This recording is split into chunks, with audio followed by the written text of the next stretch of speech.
आज जर आपण जगामध्ये पाहिलं तर माणसाने प्रत्येक क्षेत्रामध्ये प्रगती केलेली आहे.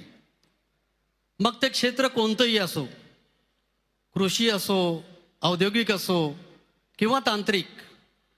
इंटरनेटने तर कमालच केली आहे. पृथ्वीवर तसेच अंतराळात काय काय चालू आहे याचा क्षणाक्षणाला वेध घेतला जातोय. विज्ञानामार्फत दररोज नवनवीन शोध लागत आहेत. अनेक प्रकारचे शोध लागले देखील.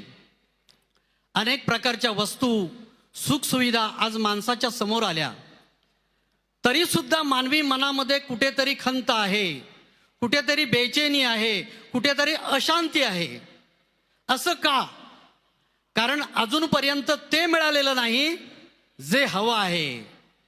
मनुष्य शोधतो आहे, परंतु काय शोधतोय हेच त्याला कळत नाही आहे. असं तर नाही ना, वस्तू हवी आहे एक आणि शोध दुसऱ्याच वस्तूचा चाललाय. काहीतरी मिसिंग आहे. Something is missing. परंतु काय मिसिंग आहे हे माणसाला कळत नाही. संत महात्मा त्याच गोष्टीकडे लक्ष केंद्रित करण्याचा प्रयत्न करतात की हे माणसा, तुझ्या जीवनात जी मिसिंग वाली गोष्ट आहे ती म्हणजे परमात्मा. ती म्हणजे परमात्म्याचं ज्ञान, ते म्हणजे आत्मज्ञान, स्वस्वरूपाची ओळख. आणि त्याचा जीवनात असलेला अभाव, यामुळेच आज मनुष्य अशांत आहे, दुःखी आहे, बेचैन आहे. आमच्या मनामध्ये वाढणारी वैरभावना, घृणा, नफरत जर दुनियावी पदार्थाने संपली असती तर जगातील ते देश आज सुखी दिसून आले असते ज्या देशामध्ये या सगळ्या प्रकारच्या सुखसुविधा आहेत, जिथे माणसाला हाताने काहीच करावं लागत नाही, जिथे सगळी कामं मशीननी चालतात. परंतु नाही, असं नाही.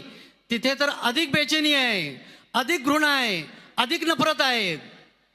मनुष्य मनुष्याला सहन करायला तयार नाही. प्रेम लोप पावत चाललेला आहे. भोग प्रवृत्ती वाढत आहे. दुसऱ्याकडे आहे त्यापेक्षा स्वतःकडे असावं ही स्पर्धा सुरू आहे. आणि यातून हिंसक प्रवृत्ती जन्म घेत आहे.